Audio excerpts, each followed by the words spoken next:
Pina, you stayed with me and kept me sane. Thank you. I'll never forget what you've done for me. Goodbye.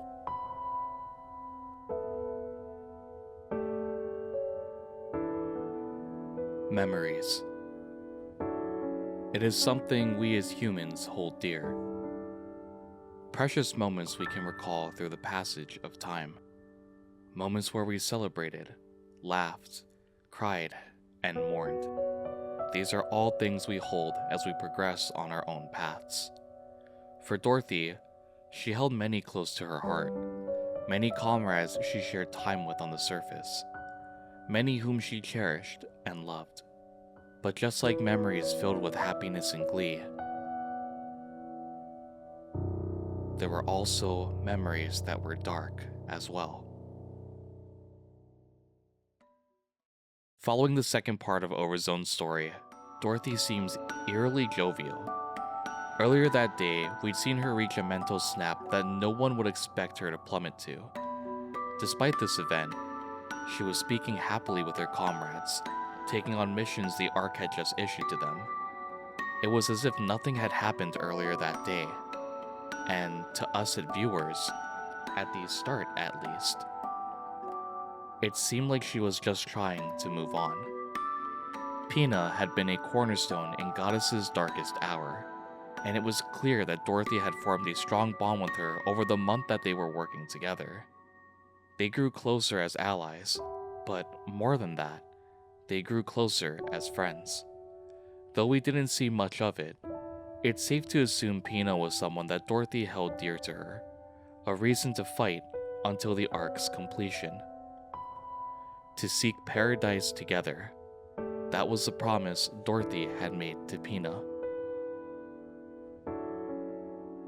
As the days progressed, Snow White suggested they not mention Pina to Dorothy.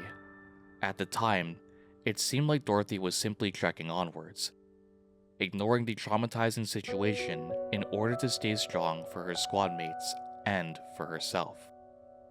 I'm sure we can all agree that her interactions with each member of Goddess was nothing short of off-putting. Though Rapunzel and Scarlet couldn't exactly pinpoint it, Snow White was the one to tackle it head-on. Dorothy hadn't been coping with the death of Pina simply by trekking onwards. No. Instead, she had completely lost her own state of mental stability. All the previous interactions with Goddess, ones where it seemed as though Dorothy was replying to no one, now made sense. Dorothy had formed her own version of Pina, one that she believed to be real. This Pina followed her around, interacted with her and Goddess, and, to Dorothy, was entirely present the entire way. Her mental snap had caused her to settle with this delusion. Dorothy, having undergone a traumatic event, being Pina's passing, experienced a severe mental snap.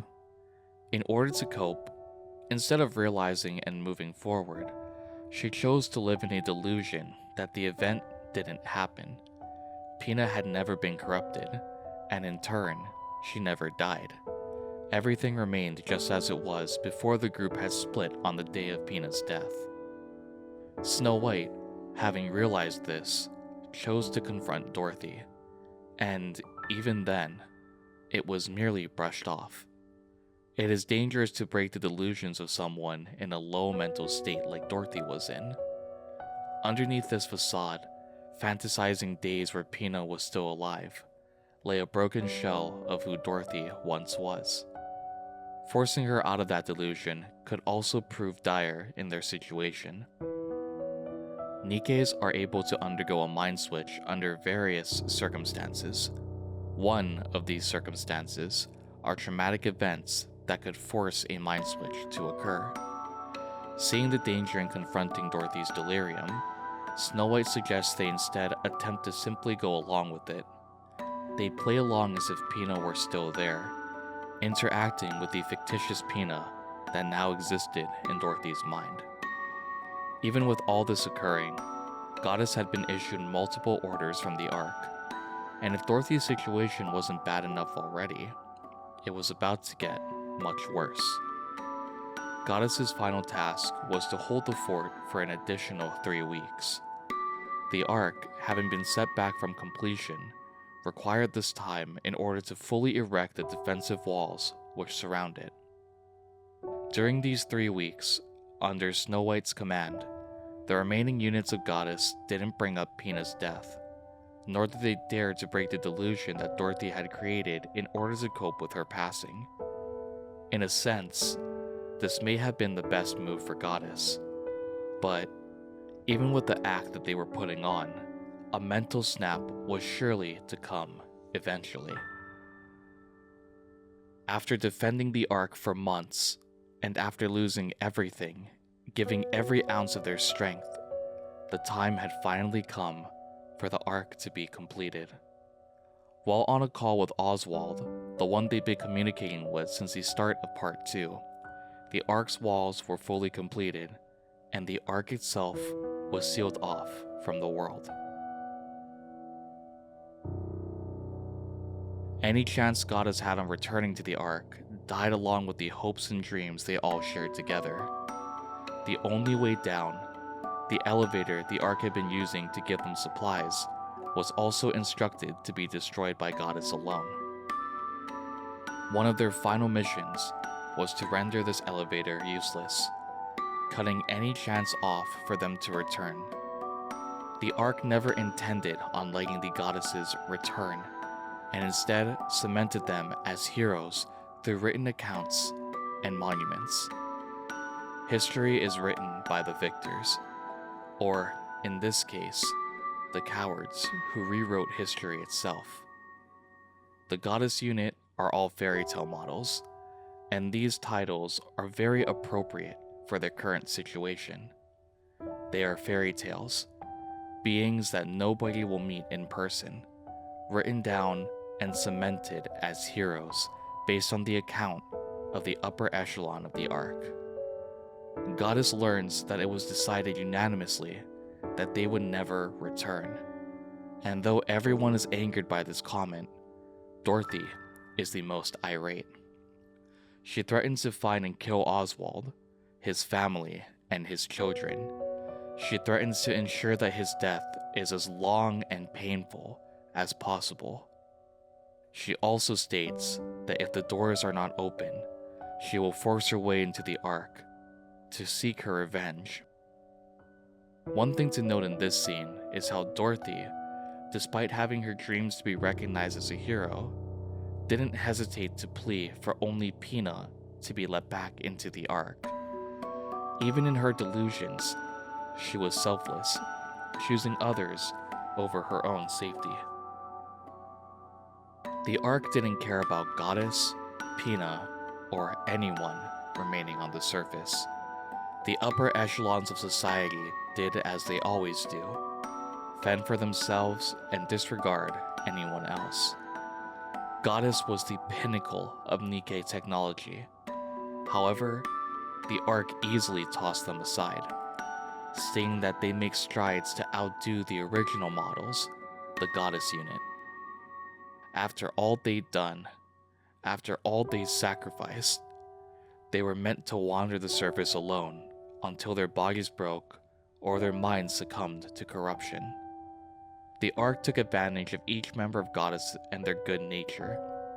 They knew that even with this betrayal, they'd never endanger the citizens of the Ark, humanity's final safe haven. Understandably, Dorothy is furious. She wants to take revenge on the Ark. Though her comrades share the same anger, they feel it's best for them to allow the final refuge of humanity to remain, abandoning their temporary outpost and going off on their own separate paths. Even in Dorothy's violent state, Snow White is there to set her on the right path. You think I don't feel betrayed? Of course I do. I can't tell you how furious I am. But we're the Goddess Squad. The Goddess of Victory. Mankind's last hope. until the very end. For us, this is a point of pride that will never fade. You're the one who taught us that, Dorothy. You did. So answer me, Dorothy. Are we goddess of victory? Answer me. Are we, or are we not, goddess of victory? Yes, Are we mankind's last hope? yes. We are the goddess squad, are we not?